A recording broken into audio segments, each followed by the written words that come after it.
বর্তমানে সমগ্র বিশ্বে কুখ্যাত একটি মতবাদ হলো ব্লাডি ম্যারি সম্পর্কিত মতবাদ।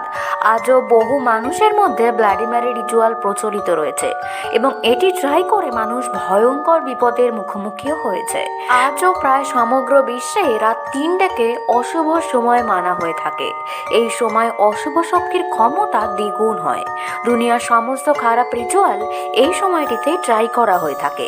রাত 3টেতে আয়নার সামনে দাঁড়িয়ে 3বার ব্লাডি ম্যারির নাম উচ্চারণ করলে মানা হয় আয়নায় এক অশরীরী তার অস্তিত্ব ফুটিয়ে তোলে। এই ব্লাডি ম্যারি ইংল্যান্ডের একজন কুখ্যাত আরবান লেজেন্ড। ইংল্যান্ডের রাজা অষ্টম হেনরির কন্যা ছিলেন তিনি। প্রথম থেকেই শয়তানের সাধনায় তিনি নিজেকে উৎসর্গ করেছিলেন। জানা যায় পরপর 3বার গর্ভবতী হওয়ার পরেও যখন ডেলিভারির সময় আসে তখন দেখা যায় তার গর্ভে কোনো সন্তানই ছিল না। পরবর্তীতে জানা যায় তিনি যেহেতু শয়তানের উপাসনা করতেন তাই